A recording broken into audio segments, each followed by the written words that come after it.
I don't know about you, but there are some things in my life that really fill my bucket. I really appreciate good food, a good time, and good conversation. In these things that we really like and really fill our bucket, there are some things that we love and that we're really passionate about. I need that drip in my life. I'm talking about stacks on stacks on stacks. The question is, though, do we fall in love and become passionate about the right things? Stay tuned today on this video and on this channel as we discuss catching the right feelings in our lives and making sure we fall in love and become passionate about the right things.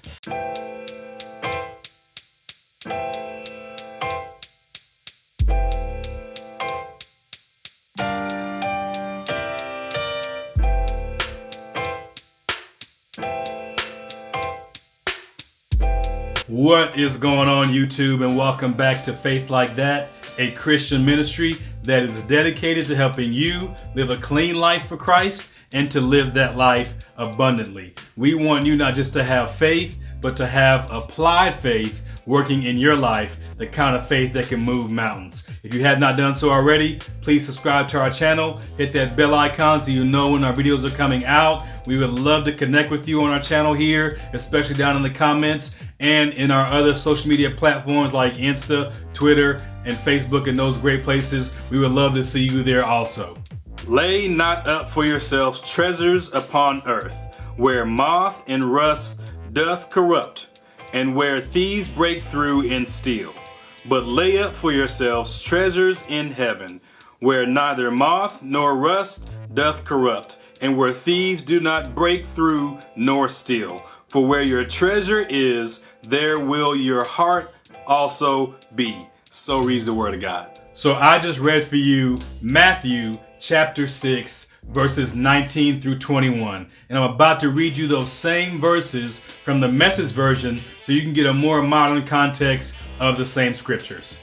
Do not hoard treasure down here where it gets eaten by moths and corroded by rust, or worse, stolen by burglars. Stockpile treasure in heaven where it's safe from moth and rust and burglars. It's obvious, isn't it?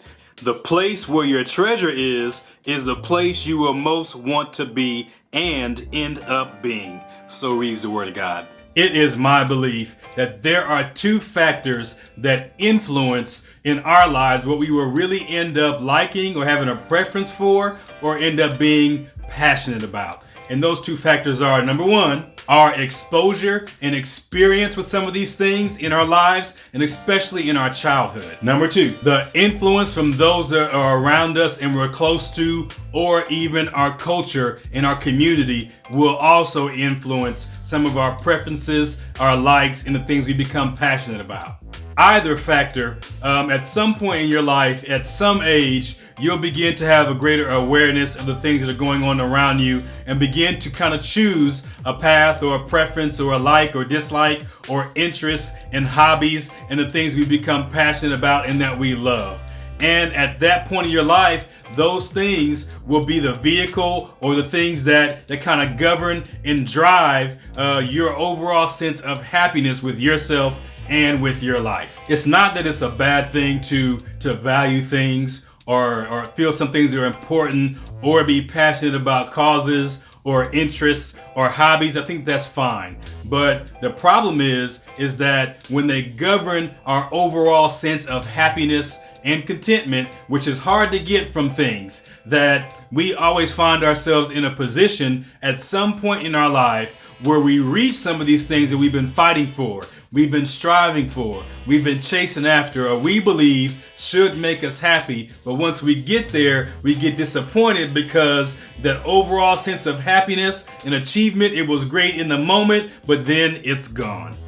I won the game and feel like I didn't really win the game. Exactly. And for most of us, for many of us, this causes a crisis in our lives. And it sends us on a quest for identity, for searching for who we really are, what we really want, what is the purpose for our life, why are we really here, what can I attach myself to, and looking for this happiness or this sense of achievement or fulfillment or contentment in the next thing, or the next thing, or the next thing. Are you trying to say I'm having a midlife crisis? I'm not saying you have a midlife crisis, but what I am saying is that at some point in your life, we have become attached to the idea that happiness can come from other people or material things when that has never been true. Happiness and contentment comes from the inside, and you can only get it from yourself. What is overwhelmingly true is that every day you have to choose to be happy. You have to choose to be content and be able to be content where you are. It's not something that would just automatically happen to you and say, hey, today happiness fell on me and I'm going to be content now. That you have to be able to become content where you are. Here in this passage in the book of Matthew chapter 6 and verse 19, it's an overall part of the Sermon on the Mount, which is a larger selection or section of this chapter in the Bible, where Jesus is teaching people about a lot of things having to deal with life, about a faithful life, about a godly life, about overall now from our perspective, a Christian life. And in these chapters, we see Jesus for the sermon come up, having people following him looking for something. That they've been looking for something in the next thing, and the next thing, and the next thing, and the next person, the next preacher, promising them some hope, some deliverance, some salvation of some sorts, some meaning. And they're looking for it now in Jesus. And they are following him through the wilderness. They've left where they live at, and they literally don't have anything. And Jesus walks up on a mountain, and on the mountain while looking down tells the people to sit down so I can teach you. They're sitting on a mountain. Jesus is standing on the mountain looking down. There's wilderness on one side, there's water on the other side, and we're out here in the middle of nowhere trying to figure out and find something in Jesus. The picture and the context of what's going on here in the imagery of where they are is very symbolic of what's going on the inside in them, and even for many of us now in our modern times, where we are missing something and we know it. And what we kind of designated in thought would fill our bucket, fill our hearts, or this missing spot really isn't there. And when we got there, it really didn't work and it didn't fit. So now we're looking for some other answers. And in the Sermon on the Mount, Matthew chapter 6, verse 19 through 20, Jesus is giving some answers and teaching about contentment and where contentment comes from. Here, Jesus is teaching people and even teaching us how limited or how flawed some of the things that we have in our life or that we value are. And that overall, the things that you get from God, which aren't a material thing, or even something that is tangible, or that is corruptible, or defilable, or that may fade away, can actually be. Everything that's here right now at some point will be gone. Cars only last so long. Clothes only last about a year or two. Money doesn't even always stay, because it always needs to be spent, and it can leave too. As fast as it comes, it can go. But just think about this. Some of these intangible things that we get in Jesus are so much different, and they can provide a sense of happiness and fulfillment that you can't get from a car, from money, from clothes. If you think about how nice it is at times to get an understanding of something that you previously did not understand or were confused about, there is a relief that you get, or even at times to get a perspective when you don't have a perspective, or when you have a limited perspective. To be able to see more is so great, and it's so nice. Or to get contentment where you recently did not have it. To be in a position to say, hey, I'm not in a rat race anymore. I'm not chasing something or after something that is constantly eluding me or moving out of the way, and I'm having to go further and do more and chase after it and fight for it. To be able to just sit down and have that peace and contentment with where I am and what I have would be so nice and so awesome for so many of us. Now, as insightful as this has been so far, it's really been good. It was good to me. I hope it's good to you. But God showed me some things about the Sermon on the Mount outside of what Jesus is already showing them about contentment. Are you ready? I'm going to tell you what it is. The first thing that God showed me is that us as people, we base so much of who we are and our overall happiness and where we're going and what we're doing, our overall life, on the way that we feel. I know, I just got a feeling.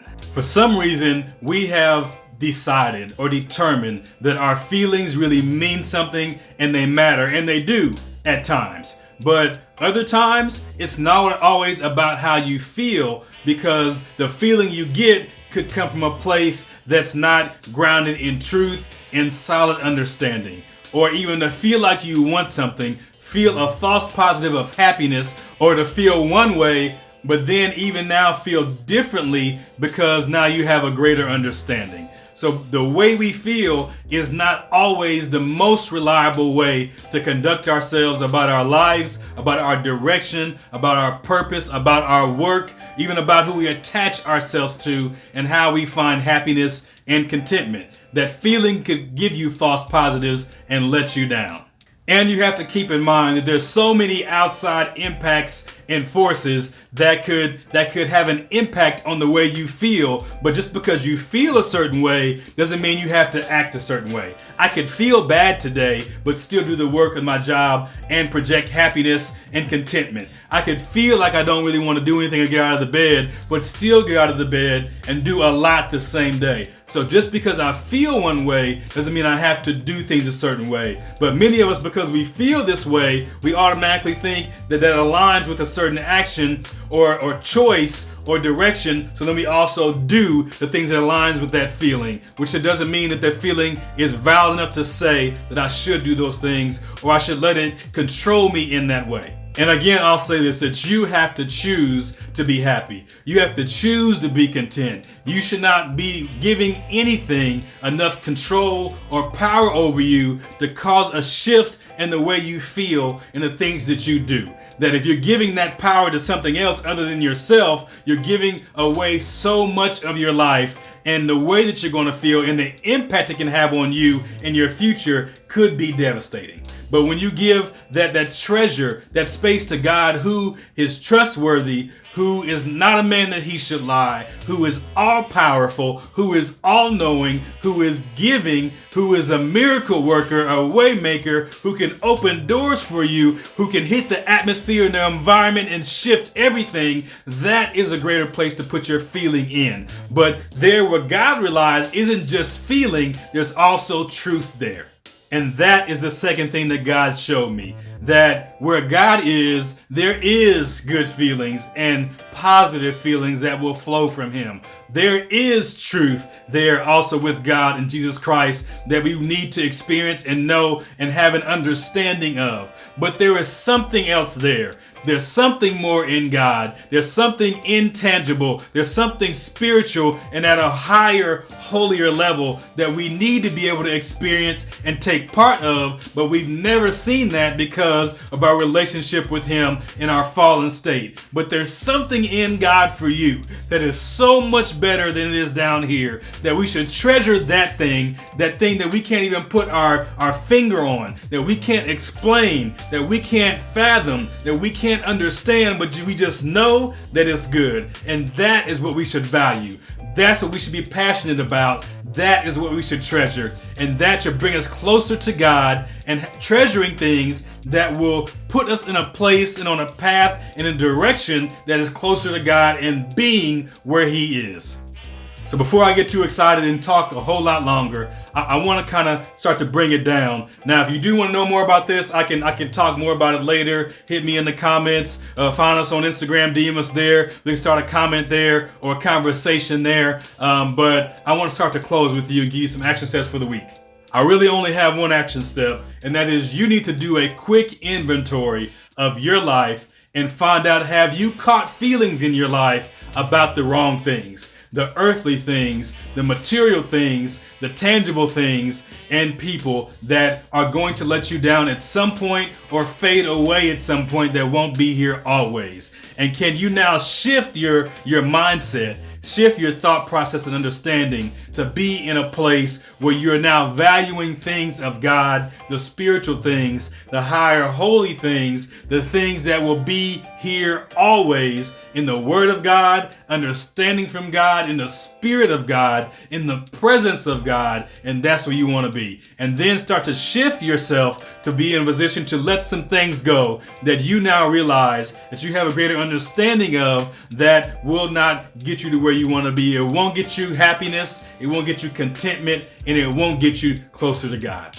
Thank you for coming out and spending some time with me today as we talk about catching the right feelings and putting your treasure and holding up your treasure, stockpiling your treasure even with God. I'm so excited you took time to spend with us and hear from us, and I would love it if you would connect with us. Hit that subscribe button if you have not done so already. Hit the bell icon so you know when the videos are coming out. Hit that like button if you're still here. I know you liked it. And until next time, have faith, be safe, and we'll see you soon.